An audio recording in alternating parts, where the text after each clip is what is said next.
নমস্কার, আমি আশালতা। আজকে আমি আপনাদের কুঁদরি ভাজা করে দেখাবো। কুঁদরি ভাজাটা অনেকের পছন্দ হয় না, কিন্তু একবার এইভাবে ভাজা করে দেখুন, খুব সুন্দর খেতে লাগবে। ভাত রুটির সাথে দারুণ খেতে লাগবে। তো প্রথমে কুঁদরিগুলো ছোট ছোট করে কেটে নেব, একদম পাতলা পাতলা করে কেটে নেব।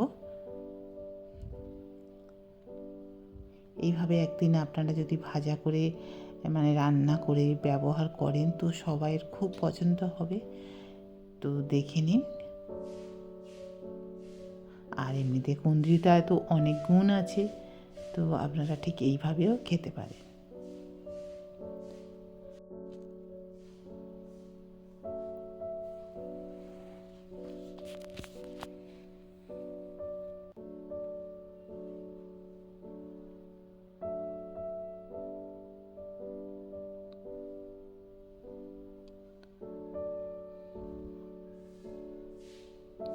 তো এইভাবে সব কুঁদরিগুলো আমি কেটে নিলাম।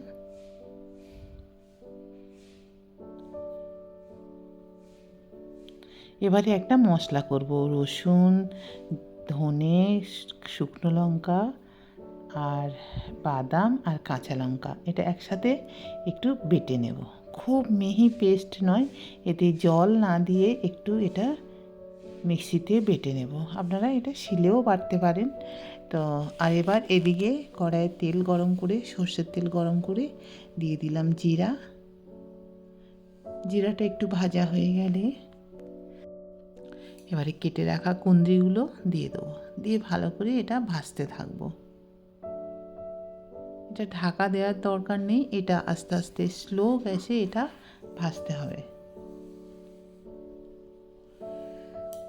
তারপরে দিয়ে দেবো এই যে মশলাটা করে রেখেছিলাম,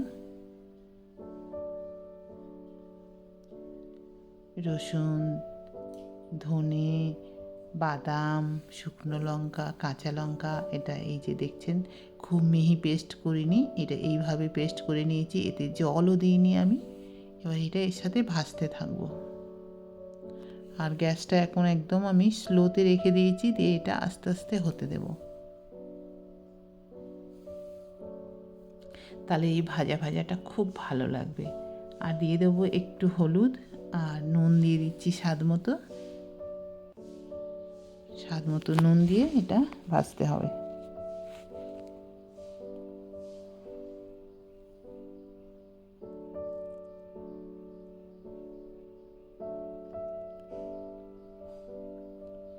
এবারে দিয়ে দেবো পেঁয়াজ আর কাঁচা লঙ্কা, এই সময় দিয়ে দেবো।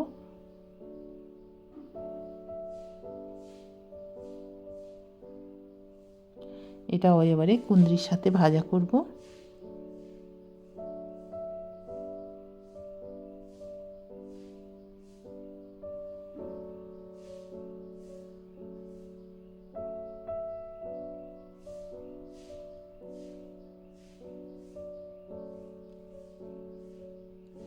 এবার দিয়ে দিচ্ছি অল্প একটু চিনি, কেননা কুঁদরিটা একটু টক টক হয়, তো আর একটু চিনি দিলে, অল্প একটু চিনি দিলে টক মিষ্টি স্বাদের খুব ভালো লাগে খেতে। অল্প একটু চিনি দিলাম, খুব বেশি না।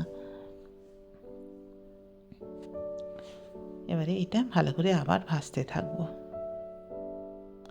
তো এটা প্রায় ভাজা হয়ে গেছে, এবারে এটা নামিয়ে নেব। এবার এটা আপনারা গরম গরম ভাত, রুটি, লুচি, পরোটা যার সাথে খাবেন আশা করছি খুব ভালো লাগবে। আর কেমন লেগেছে রেসিপিটা আপনাদের, আপনারা অবশ্যই কমেন্ট করে জানাবেন।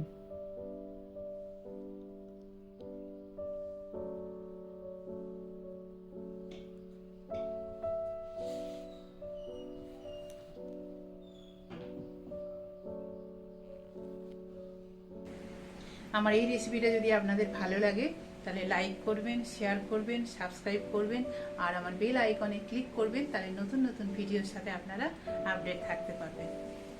নমস্কার।